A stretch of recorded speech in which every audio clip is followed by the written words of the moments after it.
오늘 15장의 말씀을 통해서 또 하나님께서 우리에게 주신 은혜가 무엇인가 이렇게 좀 알았으면 좋겠어요. 14장의 말씀이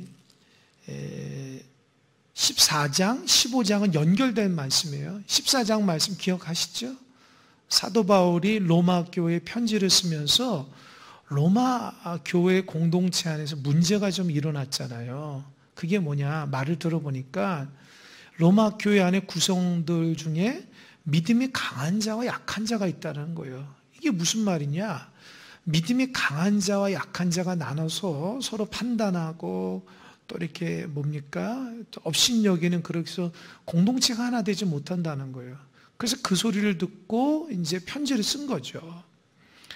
그러니까 내용은 그렇죠. 잘 아시겠는데 다시 요약을 하겠어요. 이 로마 교회 안에는 이 유대인에서부터 로마까지 와가지고 교회를 세운, 쉽게 말하면 유대교 크리스찬이 있고요. 로마 지역에서 복음을 듣고 교회 안에들은 이방인 크리스찬들이 있었어요. 그러니까 이게 다른 거예요. 배경이 다른 거예요. 우상을 섬기던 이방인들과 율법으로 철저하게 하나님 말씀 가운데 섬겼던 자들이 예수님을 영접해서 교회 안에 들어온 사람들은 조금 달라요.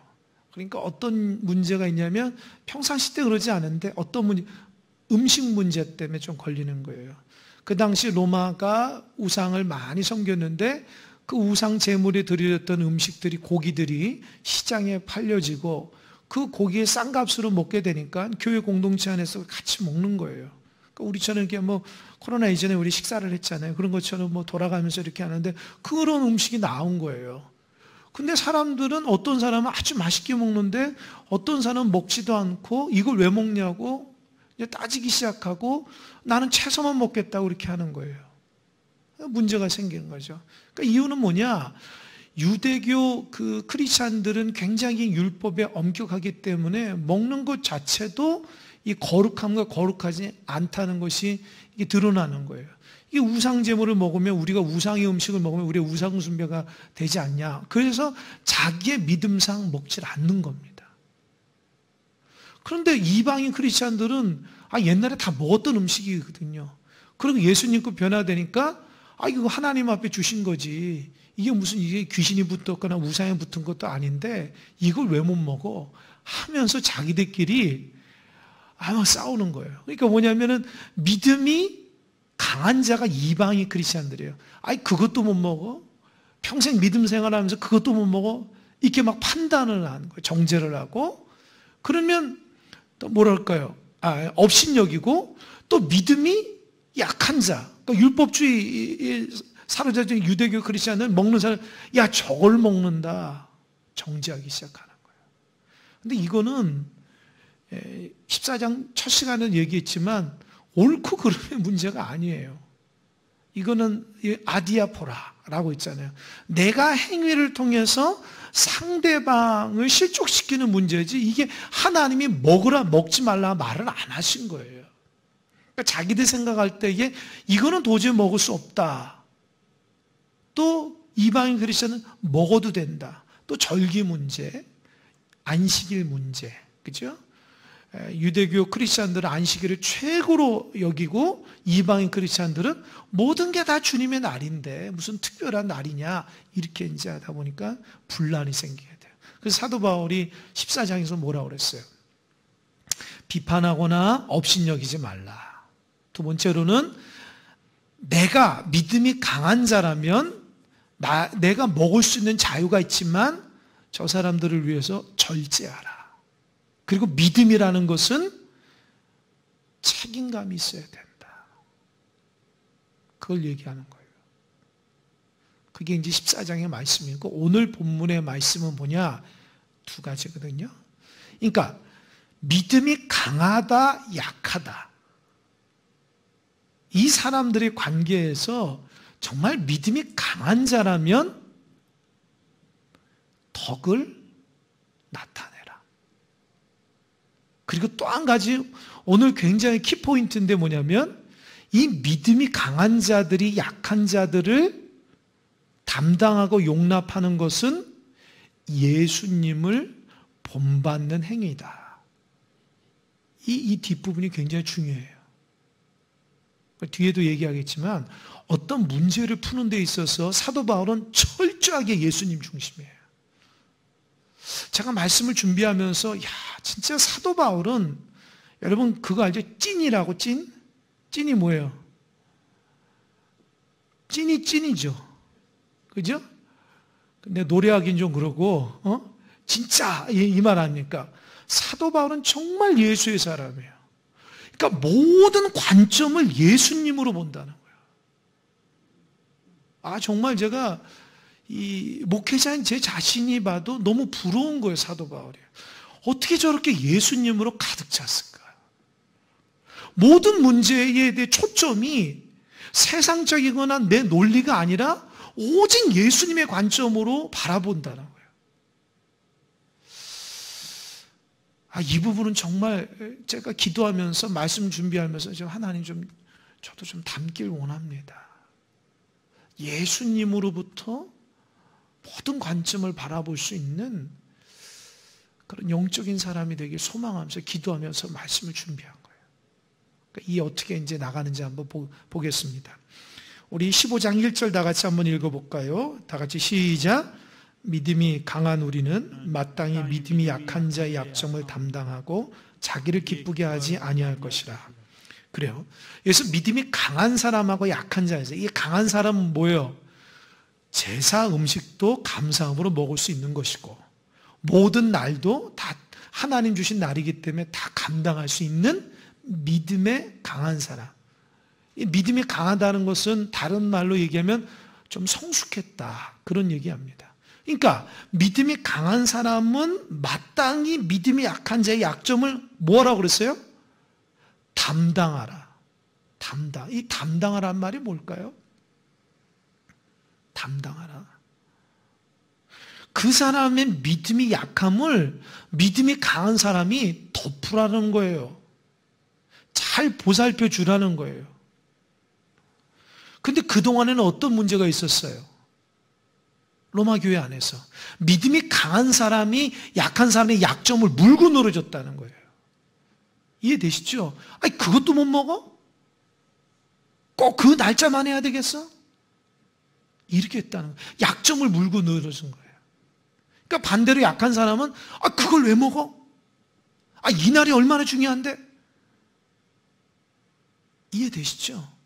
그러니까 사도 바울 입장에서는 믿음이 약한 사람을 떠나서 믿음이 강하다고 먹어도 되고 안 먹어도 되는 사람에게 있어서는 먹지 않음으로 믿음을 지키는 사람을 위해서 그걸 좀 담당해 주라는 거예요. 이해되시죠? 믿음이 강하면 먹어도 되고 안 먹어도 되는 사람 먹지 말라는 거예요. 저 사람은 안 먹음으로 믿음을 지키는 사람이니까 좀 먹지 말라는 거예요. 안식일을 지키는데 저 날짜는 목숨 바쳐 지키는데 이방인 크리스찬들 성숙한 모든 날이 다 하나님의 일하면 다 지킬 수 있다면 그날은 조금 더 귀하게 여겨주라는 거예요. 저 사람을 위해서. 다 특별하지만. 이해가 되시죠? 이런 교회 공동체는 담당해야 돼. 담당. 이 담당하지 않으면 교회가 제대로 쓰질 않아요. 믿음이 성숙하고 믿음이 알고 내가 다 알고 있으면 믿음이 연약한 사람의 약점을 파고드는 것이 아니라 오히려 그것을 담당하고 용납하고 이끌어줘야 됩니다. 이게 참 중요한 것 같아요. 이 공동체, 여러분, 교회가 세상하고 다른 이유가 뭐냐?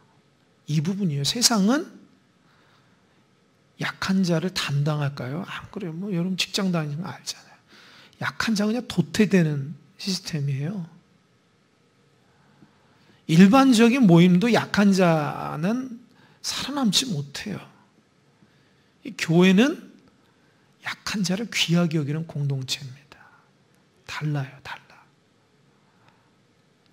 약한 자가 여기 있으면 귀하게 여겨주는 것이 교회 공동체예요. 여러분이 TV에서 보신지 모르겠지만 요즘에 뭐 이렇게 세계력교회 손현보 목사님이 굉장히 뉴스에 많이 나오더라고요. 또 뭐 100분 토론도 나왔다고 그 기사가 나서 제가 한번 이렇게 찾아보고 한번 이제 토론을 어떻게 하시나 이제 들어봤어요. 다른 건 다 제가 뭐 판단하지 않고 이제 얘기하지 않겠습니다. 여러분도 뭐 각자마다 판단 느낌이 다르니까. 근데 그 부분은 얘기하는 게 제가 참 이렇게 토론을 찬성하고 반대하는 사람 동일하게 얘기하는 부분이 하나 있더라고요. 사회자가 그러더라고요. 교회의 역할이 뭐냐? 이제 그렇게 얘기하면서 그 손현보 목사님은 그 얘기하세요. 목회자들이 이 석사가 과정까지 다 마치고, 그러니까 쉽게 말하면 공부를 많이 하고, 이 한국교회 교회의 80%는 농어촌 교회라는 거예요. 농어촌 교회.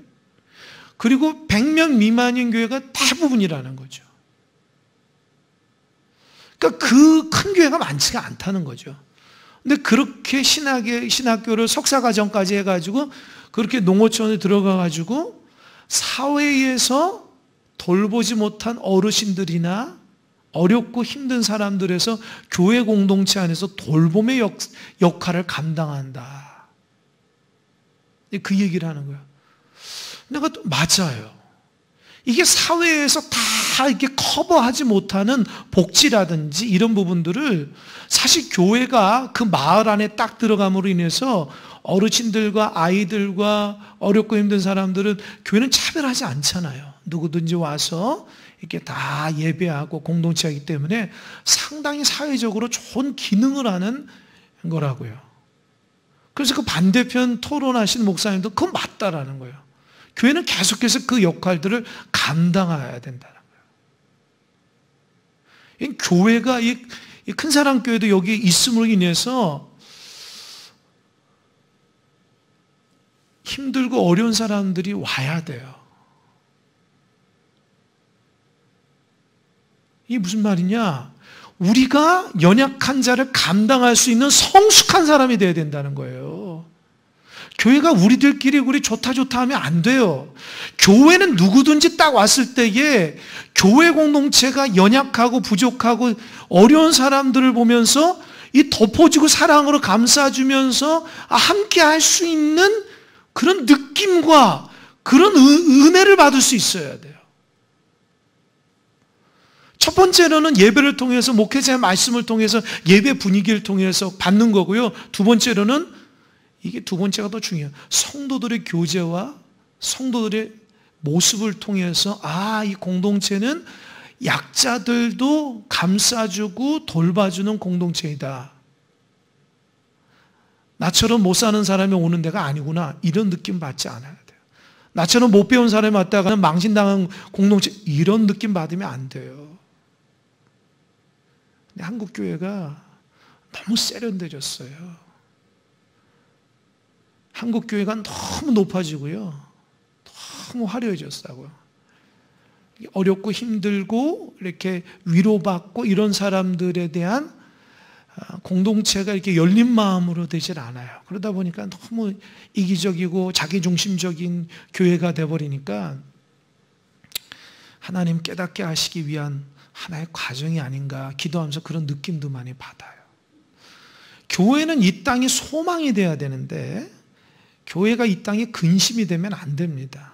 근데 여러분 교회라는 것이 남 얘기하는 게 아니고 우리 자신 하나가 다 교회입니다. 그러니까 우리 자신이 사회 속에서 연약한 자들과 부족하고 그런 사람들을 배려하고 사랑하고 살아야 되는데 너무 이기적으로 살아가는 거예요. 너무 이렇게 얻으려고 너무 가지려고 쟁취하려고 하는 그런 부분들이 많다 보면은 우리가 그리스도의 사랑은 죄송한 물 건너 가는 거예요. 이기적인 집단이 되어버릴 수밖에 없다는 거죠. 사도 바울이 말하잖아요. 로마 교회 안에서 먹는 문제, 절기를 지키는 문제도 싸우기 시작하잖아요. 사실 보면 그렇게 큰 문제가 아닌데 그거를 먹고 안 먹고의 문제가 그렇게 중요하지도 않은데 그거 가지고 싸운다고요. 강한 자가 약한 자의 믿음을 잘 인도하고 커버해서 이거를 이끌어갈 수 있는 그런 성숙함이 부족하다는 거죠. 그러니까 저를 비롯한 교회 일꾼들은 꼭 명심하십시오. 성숙해야 돼요. 성숙해야 돼요. 약한 자를 잘 이끌어갈 수 있어야 돼요. 그리고 새 가족이 오더라도 교회가 따뜻한 느낌, 나를 존중한다는 느낌을 받아야지, 그러지 않으면 죄송하지만 우리 교회는 절대 부흥 안 됩니다. 왜요? 하나님 보내줘도 그 사람이 우리의 사랑으로 감싸지 않으면 안 되는 거예요.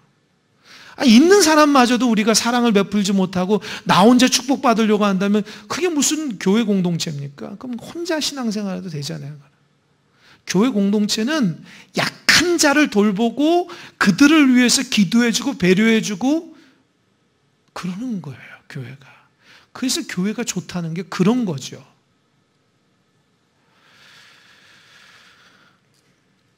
이 1절의 말씀 보면서 제가 기도하면서 많은 생각이 났어요. 내가 어떻게 목회를 해야 되나. 약한 자들이 언제든지 올 수 있는 교회가 돼야 되는데 우리가 너무 세련되지 않은가? 우리가 너무 우리끼리 되진 않은가? 그 생각에 좀 반성을 해봤어요. 1절 믿음이 강한 우리는 마땅히 믿음이 약한 자의 약점을 담당하고 자기를 기쁘게 하지 않아요. 이 자기를 기쁘게 한다 뭐냐면 믿음이 강한 자가 나 저거 먹어도 되고 안 먹어도 되고 하는 교만은 떠는 거예요. 지금 이게. 너는 못 먹지, 나는 먹을 수 있어. 그래서 나는 먹음으로 해서 기쁘다는 거예요. 그렇게 하지 말라는 거예요. 그러니까 한국교회가 제 자신을 비롯해서 얘기하는 겁니다. 믿음이 그동안 강하고 얼마나 하나님 축복을 많이 주셨어요. 한국교회가 얼마나 열심히 기도해요. 한국교회가 얼마나 예배하냐고요. 그러면서 어떻게 해요? 그 성숙함이 섬김과 나눔과 이런 지역으로 나온 게 아니라 나는 믿음 좋다. 우리 공동체는 대단하다. 우리 공동체는 뭔가 특별하다. 성령의 공동체다. 아주 잘못된 방향으로 자기 자신을 위로하며 신앙생활하는 그런 모습이 너무 많이 나타났기 때문에 그렇다는 거죠. 방송에 보니까 또 부천에 무슨 영생교가 왜 이렇게 기독교는 이렇게 이단이 많은지 모르겠어요. 그러니까 자기를 기쁘게 하는 것이 아니라 저 사람은 저거를 못 먹을 정도로 연약하다면은 나도 먹지 말아야 되겠다. 먹을 수 있지만 그 넉넉함이 필요한데 우리는 언제나 자기 주장이 강하다고 내가 좀 옳다고 얘기하잖아요.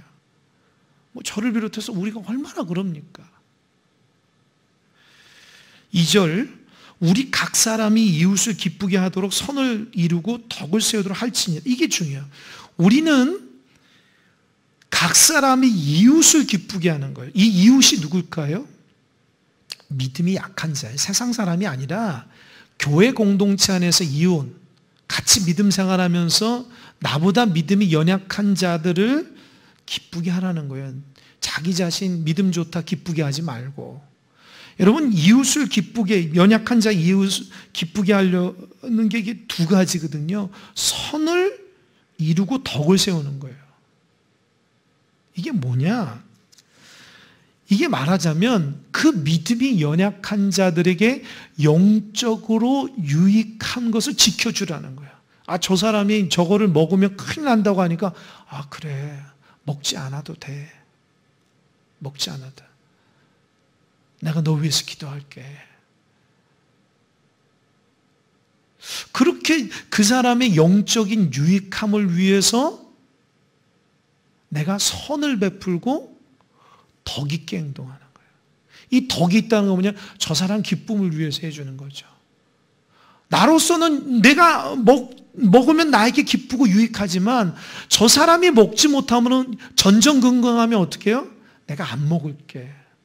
내가 안 먹고 같이 채소 먹어줄게. 이해되십니까?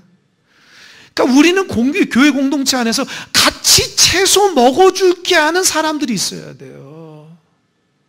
너는 채소만 먹냐? 이러면 안 되는 거예요.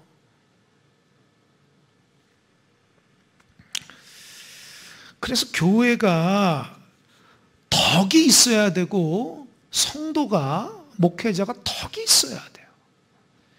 이게 우리의 부족함입니다. 우리는 우리가 신앙 좋다고는 굉장히 자부심을 느끼는데 알고 보면 하나님 볼 때는 그게 아니거든요.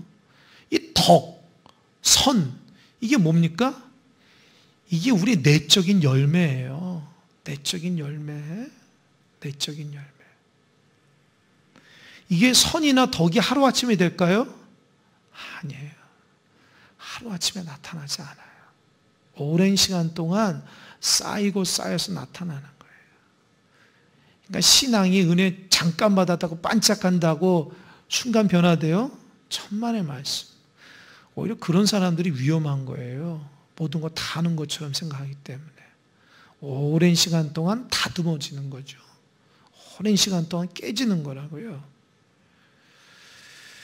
그러면 왜 이렇게 얘기했냐? 3절 보세요. 그리스도께서도 자기를 기쁘게 하지 아니하였나니 기록된 바 주를 비방하는 자들의 비방이 내게 미쳤나이다 함과 같으니라. 그러니까 사도 바울이 이 문제를 푸는데 자연적으로 예수님께 집중하는 거예요. 그러니까 다른 사람, 내 자신의 기쁨이 아니라 다른 사람의 기쁨을 위해서 살아가야 된다. 이렇게 얘기하면서 논점을 어디를 끄냐? 예수님도 자기 자신을 위해서 살지 않고 남을 위해서 살아. 이렇게 끌어가는 거예요.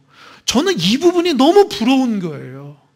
모든 문제를 내 생각 안에서 풀어가지 않고 내 지식 안에서 풀어가지 않고 철저하게 말씀과 성경과 예수 그리스도 안에서 자기를 이렇게 가이드라인을 삼는다는 것, 이게 하나님의 사람이에요. 꼭 기억하십시오. 나의 판단의 기준이 예수님과 말씀이 되어야 됩니다. 그렇지 않으면 언제든지 우리는 잘못된 생각과 판단을 할 수밖에 없어요. 그게 아무리 옳아도 예수 그리스도 안에서 성경에서 말씀하는 가치관이 아니면 잘못될 수 있다는 거예요. 그러니까 사도 바울은 이 로마 교회 안에서 믿음이 강한 자와 약한 자, 그 어느 편도 두둔하지 않았어. 오히려 강한 자가 약한 자를 잘 이끌어라는 마음을 했거든요. 이게 뭐냐? 예수님도 연약한 자를 담당하고 저 죄인들을 구원하기 위해서 하나님의 뜻대로 십자가를 졌다라는 거예요. 그러니까 십자가를 졌다는 게 뭐냐? 여러분 겟세마네 동산에서 뭐라고 그랬어요? 아버지 원하시면 이 잔을 내게서 거둬달라고 그랬잖아요. 그러나 내 뜻대로 마옵시고 아버지의 뜻대로. 이 부분이에요. 예수님은 십자가 안 지고 살기를 원하신 거. 인간적으로 보면 그래요. 그러나 하나님 뜻은 어때요? 십자가 져야죠. 왜? 인류를 구원하기 위해서. 그러니까 예수님은 자기 기쁨으로 사는 것이 아니라 그 연약한 자를 기쁨으로. 그럼 제가 여러분 물어볼게요. 여러분은 신앙생활 하는데 여러분 기쁨으로 삽니까? 주변 사람 기쁘게 하려고 삽니까? 이게 나오는 거예요. 이게 나의 현재 믿음의 신앙의 패턴이 나오는 거예요. 나 기쁨으로 한다면은 하나님은 원하는 게 아니라니까요. 오히려 내 신앙을 통해서 연약한 자들, 부족한 자들, 그 사람들을 자꾸 예수 그리스도로 연결하는 그 삶을 살아야 되는 거예요. 그런데 우리 안에서는요, 자기 기쁨으로 신앙생활은 굉장히 많아요. 솔직하게 그러잖아요. 남의 신앙, 저 사람 믿음의 길을 잘 걷길 원하고, 그래서 저 사람을 위해서 눈물을 흘려 기도하고, 배려하고, 잘 이끌고, 사랑을 베풀며, 그런 모습보다도 나 하나 축복받고, 나 기뻐하고, 그런 부분이 뭐라 그럴까요? 다분히 많고, 사실 한국교회가 그런 쪽으로 이전의 목회자들이 많이 강조를 했죠. 축복하면서. 그러다 보니까 이게 우리 식대로 얘기하면 기복주의 신앙이 맞고 너무 축복 위주의 신앙이 되니까 이 인격이나 성품이 안 되는 거예요. 왜요? 하나님 축복은 인격이나 성품 없이도 받을 수 있잖아요. 그런데 성경을 보니까 정말 하나님께서 원하시는 것은 그리스도의 성품과 인격이 원하는 가장 중요한 거예요. 근데 우리가 그걸 안 한다고요. 그러니까 여러분, 제가 정말 우리 새벽마다 늘 모양새에서 기도하는 거죠. 저는 우리 성도들이 참 하나님이 정말 제 증인입니다. 빌립보서 얘기하는 것처럼 사도 바울이 하나님 앞에 그 빌립보 교회를 위해서 끊이지 않고 기도해요. 그들이 주님 안에서 바로 서기를 끊이지 않고 기도하거든요. 오직했으면 사도 바울이 하나님이 내 기도의 증인이다 이렇게 얘기하잖아요. 저는 그 말을 담임 목회하니까 뼈저리게 느껴요. 하나님이 여러분께서 저에게 맡긴 약물이잖아요.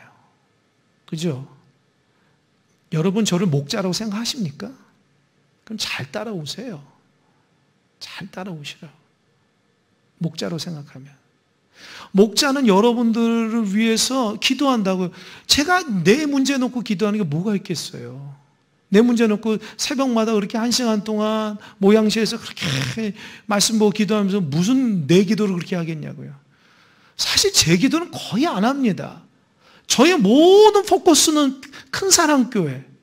어떻게 하든지 큰사랑교회 모든 성도들, 신앙생활 믿음이 약해진 자들, 잃어버린 양들, 하나님 모시기 온전치 못하게 신앙생활하는 그 양무리들을 하나님의 감동시키사 제자리에 갖다 놓고 그 믿음의 길을 쑥쑥 자라서 대나무가 쑥쑥 자라듯이 그렇게 좀 성장하고 변화되고 새로워지고 인격이 달라지고 말이 달라지고 행동이 달라지고 주의 사랑에 감동돼서 하나님 앞에 부끄럽지 않은 성도가 되도록 하는 것이 저의 첫 번째 기도입니다.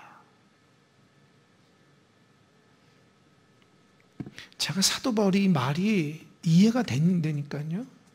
믿음이 강한 자는 약한 자를 끊임없이 돌봐줘야 돼요.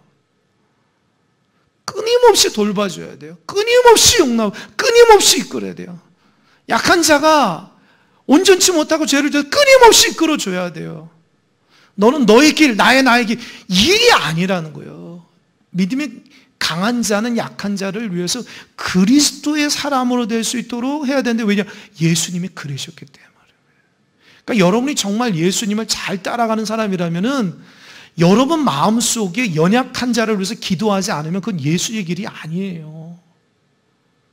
구역 식구들 중에 연약한 자는 기도가 안 돼요? 문제가 있는 거예요. 일가 친척 중에 믿음 생활 못하는데 기도가 안 돼요? 문제가 있는 거예요. 가족 중에 아직도 예수 영접하지 않는데 기도가 문제가 있는 거예요. 우리의 신앙은 나 혼자 축복받는 것이 아니라 어떻게 하든 이 연약한 자를 그리스도와 함께 연결하는 그런 사람이 돼야 되는 거예요. 그러려면 어떻게 해요? 우리가 우리의 몫을 감당해야 돼요. 믿음이 강한 자는요, 성숙함으로 그들이 보이지 않는 것을 기도해야 되고, 그리스 보이지 않는 것을 말씀 가지고 씨름하고, 그들이 보이지 않는 것을 그리스도의 사랑 가운데 사로잡혀야 돼요. 그러지 않으면 안 됩니다. 신앙 어려운 거예요. 쉬운 게 아니라고요. 교회만 왔다 갔다 다니면 다 신앙 있는 게 아니고 주님의 성품과 말씀으로 변화되는 것이 정말 믿음의 사람이에요. 저는 죄송하지만 부목사 때까지 이걸 잘 몰랐어요. 사실은 부목사가 얼마나 책임감 있게 목회를 하겠습니까? 담임 목회를 하면서 한 영혼에 대한 귀한 그 마음이 얼마나 간절한지 몰라요. 잃어버린 양들을 위해서 여러분 눈물 흘려 보셨습니까? 방황하는 양들을 위해서 가슴을 치면서 하나님 앞에 통곡하듯이 울어본 적이 있으세요? 잘못되기를 가른 양들을 위해서 하나님 앞에 무릎 꿇어 기도해 본 적이 있습니까? 정말 이게 주님께서 주시는 감동이 아니고서는 안 되는 거예요. 신앙이 지식으로 그치는 게 아니고 주님의 뜻을 잘 본받아야 됩니다. 3절 그리스도께서도 자기를 기쁘게 하지 않은 기록된 바 주를 비방하는 자들의 비방이 내게 미쳤나이다. 보세요. 예수님은 십자가를 지면서도 그 수많은 비방을 들었다는 거예요. 왜요? 약한 자들을 감당하기 위해서 비방을 들었다는 거예요. 그렇게 강한 자들이 십자가 길을 걸어가라는 거예요. 자기 혼자 기쁘다 하고 자기 혼자 신앙 좋다 하고 그렇게 하면 안 된다는 거예요. 4절, 무엇이든지 전에 기록된 바는 우리의 교훈을 위하여 기록된 것이니 우리로 하여금 인내로 또는 성경의 위로로 소망을 가지게 합니다. 이게 뭡니까? 여기 얘기하자면 구약의 하나님의 말씀은 지금 우리에게 교훈하는 거다. 그 교훈이 뭐냐? 두 가지예요. 인내로 또는 성경의 위로로 소망을 갖게 하라는 거예요. 그러니까 우리가 말씀을 보는 이유가 뭘까요? 소망 갖기 위해서요. 힘들거려도 말씀부터 소망을 갖는데 두 가지를 나와요. 인내할 수 있는 힘을 말씀을 통해서 주는 거예요. 그래서 인내하지 못하면 말씀 보지 않은 사람하고 똑같은 거예요. 위로. 말씀으로부터 나를 위로를 하는 거예요. 말씀이라는 거예요. 그러니까 위로가 안 되고 참 근심 걱정했으면 그게 무슨 말? 내가 말씀으로부터 좀 위로를 못 받는가 그렇게 생각하셔야 돼요. 내가 인내가 부족하다? 그럼 하나님부터 말씀이 멀어진 거고, 내가 위로를 받지 못한다? 그러면 내가 지금 하나님께서 멀어졌다는 거예요. 말씀으로. 사도 바울이 말해요. 구약의 모든 말씀은, 성경의 모든 말씀은 나를 향한 것인데 이 말씀을 통해서 힘들고도 소망을 갖게 하는데 어렵고 힘들어도 인내할 수 있는 힘을 주시고 그 힘들어도 위로의 그 은혜가 주어진다는 거예요. 그래서 여러분 말씀을 날마다 영의 양식을 먹기 바랍니다. 여러분 날마다 밥 먹잖아요. 한 3일 안 먹고 하루 동안 그냥 한 대여섯 시간 먹는 사람 있어요? 날마다 먹잖아요. 영의 양식도 그렇게 먹어야 돼요. 육의 양식도 먹듯이. 그래야지 말씀이 들어가야지 막 영적인 힘이 생기고 능력이 생기고 기쁨이 생기고 감사가 생기지. 그거 없어 보세요. 짜증나고 불평나고 기분이 안 좋고 내 마음이 내 마음 같지가 않아요. 왜요? 아니 육의 양식은 먹어가지고 이렇게 살이 쪄가는데 영의 양식은 죽어가는 거예요. 숨도 못 쉴 정도로 힘이 없는 거죠. 그래서 뭐라 했냐? 5절 보세요. 이제 다 같이 한번 읽어볼까요? 5절 6절 이거는 기도예요. 사도 바울 기도 한번 읽어봐요. 시작. 이제 인내와 위로의 하나님이 너희로 그리스도 예수를 본받게 서로 뜻이 같게 하여 주사 한 마음 한 입으로 하나님 곧 우리 주 예수 그리스도의 아버지께 영광을 돌리게 하려 하노라. 보세요.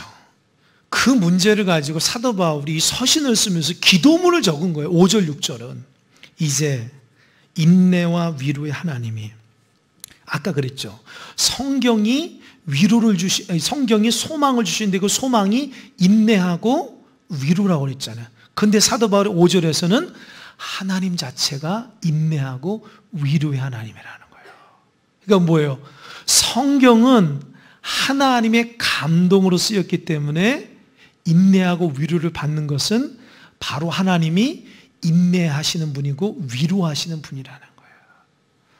여러분 인내를 못하시는 분은 하나님 가까이 만나야 돼요. 그래야지 인내할 수 있고요. 위로가 안 되고 힘드신 분이 있으면 빨리 하나님 만나야 돼요. 하나님은 위로의 하나님이고 인내의 하나님이거든요. 그러니까 사도 바울이 얼마나 영적이에요. 그 문제를 자기들의 문제가 아니라 이제는 예수 그리스도를 딱 끄집어내고 예수님의 문제로서 이제 하나님의 문제를 싹 끄집어내잖아요. 참, 아까 얘기한 찐이에요, 찐. 사도 바울은 예수님의 완전 사람이에요. 그래서 뭐라냐면 5절 이제 인내와 위로의 하나님이 너희로 누구를 본받아요? 그리스도 예수를 본받아 서로 뜻이 같게 하여 주사. 아하. 그러니까 교회 공동체 안에서 뜻이 하나 되고 같게 하는 걸 어떻게 해야 돼요? 그리스도를 본받으면 되는 거예요.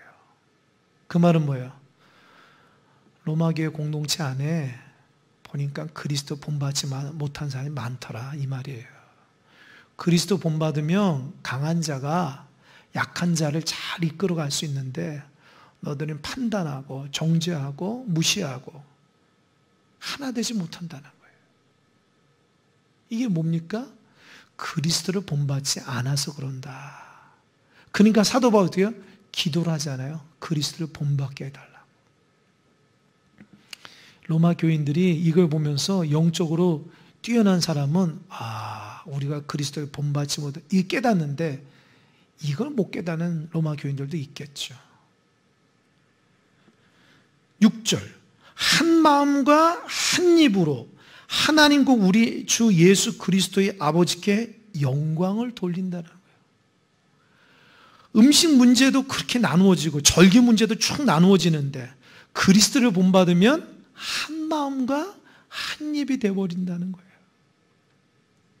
근데 이렇게 돼버리니까 어떻게 해요? 하나님이 영광 돌리는 공동체가 돼버린다는 거예요. 아멘? 그러니까 문제가 뭐예요? 교회가 하나 되지 못하는 문제가 뭐예요? 그리스도 못 본다. 그리스도를 본받지 않아서 그렇다는 거죠. 이 말씀이 참 주는 메시지가 참 귀합니다. 이게 사도 바울의 영적인 해석이에요. 7절 그러므로 그리스도께서 우리를 받아 하나님께 영광을 돌리신 것 같이 너희도 서로 어떻게 해요? 받으라는 거예요. 잘 보세요. 그러므로 그리스도께서 우리를 받아 우리라는 단어에 여러분의 이름을 놓고 한번 읽어보세요. 여러분의 이름 놓고 그리고 7절 그 뒤에 너희도 서로 받으라 할 때 너희도 할 때에 여러분 이름을 놓고 한번 읽어보세요. 한번 저하고 같이 읽어볼게요. 우리하고 너희의 그 이름에 여러분의 이름을 넣어보세요. 시작. 그러므로 그리스도께서 구현철을 받아 하나님께 영광을 돌리신 것 같이 구현철도 서로 받으라. 이해가 돼요? 이제 느낌이 좀 옵니까? 그렇기 때문에 주님이 죄 많은 나를 받으셨다는 거예요. 너무 죄가 많아가지고 죽을 수밖에 없는데 주님이 나를 덮었어. 나를 받아버렸어요. 왜요? 구원하기 위해서. 내가 죽어야 될 그 십자가의 자리에 예수님 대신 죽은 거예요. 그거 받으신 거예요. 예수님이 그 십자가, 고난의 십자가를 피할 수 있는데 나를 위해서 받으셨다. 그것처럼 로마 교회 안에 믿음이 강한 먹어도 되도 안 먹어도 되고 절기를 지켜도 되고 안 지켜도 한결같은 사람이라면 받으라는 거예요. 용납하라는 거예요. 예수님도 죄 많은 사람을 위해서 어떻게 했어요? 받으신 것처럼, 용납하신 것처럼. 여러분 참 놀라운 통찰 아닙니까? 그러니까 우리 같으면 어떻게, 그거 좀 그렇게 하면 되지. 당신이 조금 참고, 그렇게 해서 먹으면 되지. 절기 똑같은데 저 사람 저니까 참 양보하면 되지. 이렇게 하잖아요. 사도 바울은 그렇게 얘기 안 해요. 주님처럼 하라는 거예요, 주님처럼.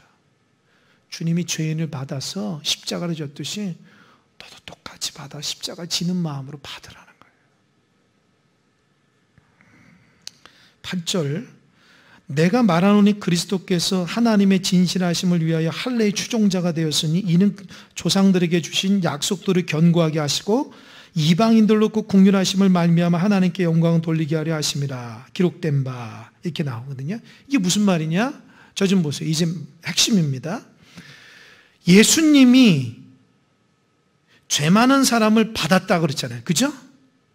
그죠? 그렇게 받으라고 그랬죠. 그러면서 논리를 어떻게 펴냐? 예수님이 이 땅에 오셨을 때에 여러분 할례를 받아야지 구원받는 거예요? 아니죠. 근데 유대인들은 할례를 받아야지 구원받는다는 생각했죠. 그죠? 근데 예수님도 할례를 받았잖아요. 그리고 할례 받은 사람들을 무시하지 않았잖아요. 그 말은 뭐예요? 할례의 추종자가 됐다는 말이 율법주의자가 됐다는 것이 아니라 예수님이 유대인을 구원하기 위해서 할례도 받고 할례도 인정하면서 그들을 용납했다는 거예요. 이해되시죠? 왜요? 구원하기 위해서. 두 번째, 9절에서는 어때요? 이방인들은 하나님으로부터 멀어지고 죄 가운데 죽을 수밖에 없죠. 그런데 예수님이 이 땅에 오셔서 이 죄인들과 이방인들, 저주받아야 사람들 어떻게 했어요? 국률로서 사랑을 품었죠. 그죠? 그래서 왜 그래요? 사람들이 유대인이 그러죠. 너 왜 이방인들과 함께 있냐? 너 왜 안식일을 지키지 못하냐? 수없이 많이 공격당했죠. 그래도 예수님 다 감당했죠. 왜요? 저 이방인들을 구원하기 위해서 국률로.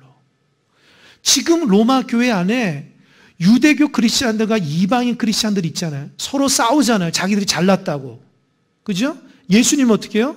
예수님은 유대인을 구원하기 위해서 유대인도 붙들고 용납하고 이방인을 구원하기 위해서 이방인도 용납했다는 거예요. 그러니까 믿음이 너 있다고 하는 너희들은 예수님처럼 다 붙들라는 거예요. 아멘? 여기서 무릎을 쳐야 돼요. 이야, 참 사도 바울 대단하다.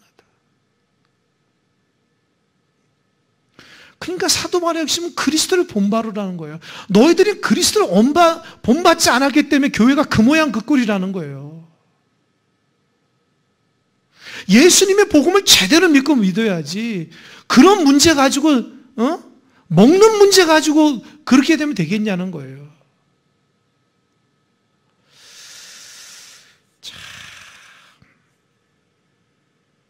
참 이렇게 말씀을 읽으면서 막 감동이 밀려오는데 한편으로 막 부끄러운 거예요. 왜요? 이렇게 우리가 못하니까. 그러면서 9절서부터 12절까지는 뭐냐? 하나님이 예수님을 통해서 이방인도 구원했으니 이방인도 그 예수님의 그 감격 가운데 찬양을 하는 거예요. 보세요. 10절. 이르되 또 이르되 열방들아 주의 백성과 함께 즐거워하라. 열방들은 이방인들고 주의 백성은 유대인들이거든요. 그러니까 열방들, 이방인도 예수님이 그들의 죄를 담당했기 때문에 구원받는 백성들과 함께 하나가 됐다는 거예요. 예수님이 그들의 국률로서 받아들이지 못했으면 그들은 영영이 구원받지 못했다는 거죠. 이해되시죠? 사도 바울은 그 문제까지 이끌어가는 거예요. 11절 또 모든 열방들아 주를 찬양하며 모든 백성 그를 찬송하라 하였으니 또 이사야가 이르되 이새의 뿌리 곧 열방을 다스리기 위해서 일어나시는 이가 있으리니 열방이 그에게 소망을 두려. 열방이 주님께 소망을 둔다는 거예요. 왜요? 예수님의 그 궁율과 유대인들을 향한 할례, 언약을 이루시기 위해서 예수님이 낮아짐으로 그들을 용납함으로 십자가에 졌듯이 그들의 죄를 짊어졌듯이 그래서 그들이 구원받은 백성이 된 것처럼 로마 교회 안에 너희들도 그리스도를 본받아서 약한 자를 담당하고 선과 덕을 이루면서 그리스도를 본받아서 공동체를 하나님의 영광 가운데 세워나가라는 거예요. 아멘? 여러분 입으로 한번 아멘 한번 해보세요. 믿으시면 아멘? 그거라는 거예요. 놀랍죠. 저는 이 말씀을 통해서 우리 큰사랑교회를 보게 됩니다.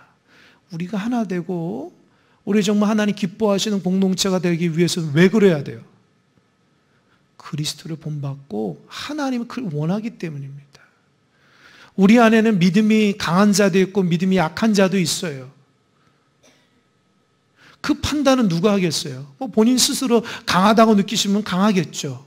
그 음식을 먹을 수도 있고 안 먹을 수도 있고 그렇게 성숙한 사람도 있고 이거 먹지 않으면 큰일 난다라고 그렇게 믿음이 연약한 자들도 있을 거예요. 그렇다면 성숙한 사람이 그러지 못한 사람은 어떻게 잘 이끌어야 되는 거예요. 구역 식구들 중에 믿음이 연약하고 또 복음적이지 못하는 구역 식구들도 있죠. 어떻게 해요? 잘 이끌어야 되겠죠. 우리 공동체 가운데 온전치 못한 신앙으로 또 믿음이 성숙하지 않아서 자꾸 넘어지고 쓰러지고 힘들어 그런 사람도 있겠죠. 그런 사람들을 위해서 어떻게 해야 돼요? 끌어안고 기도해야 돼요. 긍휼과 주님의 놀라우신 그 사랑에 담당하심으로. 그게 없으면 우리 공동체는 하나 되지 못합니다. 평생 가도 하나님 기뻐하시는 공동체가 되지 못하는 거예요. 여러분들이 느끼기에 큰사랑교회는 사랑이 있는 것인가 곰곰이 생각해 봐야 돼요. 큰사랑교회 하면 그게 사랑하는 그런 모습이 느껴지는 건가? 하나님의 공동체 가운데 역사하시고 하나님 기뻐하시는 공동체인가? 늘 머릿속에 생각하시면서 나에게 주어진 그 직분은 그거를 감당하기 위해서 줬다라는 거예요. 아멘? 목회자는 목회자 나름대로 하나님의 영광의 도로서 예배하고 기도하며 성도들을 하나님의 말씀 가운데로 기도 가운데 막 이끌어가는 거예요. 교회에 세워진 장로님들, 권사님, 안수 집사님들은, 연약한 사람들은 어떻게 하든지 감싸서 그리스도 안의 사랑으로 끈끈이 하나 되는 역사를 감당해야 돼요. 나 혼자 믿음 생활, 아니면 방관자처럼, 아니 잃어버린 양들처럼 그렇게 신앙생활하면 안 될 거예요. 그리스도를 본받는 공동체가 오직 하나님의 영광의 그 길을 걸어가기 위해서는 이 교회 안에 세워지는 게 그냥 세운 게 아닙니다. 그냥 십자가 하나만 딱 갖다 놓으면 교회가 아니고, 교회를 세우기 위해서 하나님의 놀라운 섭리 가운데 아주 귀한 역사 가운데 세워진 건데, 그래서 교회를 우습게 보면 안 돼요. 교회는 하나님께서 주인이기 때문에. 그래서 그 교회 안에 하나님께서 교회되기 위해서 어떻게 해요? 종을 세우고 목회자를 세우고 일꾼들을 세우고 어떻게 해요? 하나님의 영광의 공동체를 위해서 달려가야 되는 거예요. 근데 교회 안에서 신앙의 연륜이 있고 믿음의 인내가 있으며 소망 가운데 잘 성숙한 사람도 있지만 그러지 못한 사람이 더 많잖아요. 그럼 어떻게 했어요? 그들을 잘 인내하고 감싸주면서 그리스도의 사랑 안에서 잘 끌고 갈 때에 하나님께서 정말 기뻐하시는 귀한 아름다운 공동체가 될 줄 믿습니다. 저도 그렇게 노력하고 여러분도 그렇게 노력하시기 바랍니다. 그래서 연약한 자들 그냥 놓지 마시고 제발 권면하시고 사랑으로 이끌어 주시고, 또 믿음이 연약한 자는 믿음이 강한 자의 권면을 잘 받으세요. 또 그것도 안 받으려고 하는 사람도 있어요. 그러니까 잘 그리스도의 사랑을 이끌 때에 그런구나. 그래서 그리스도 안에서 하나님의 영광의 공동체로 세워져가는 복된 주의 귀한 아름다운 공동체 되기를 주님의 간절히 축원합니다. 아멘. 기도하겠습니다.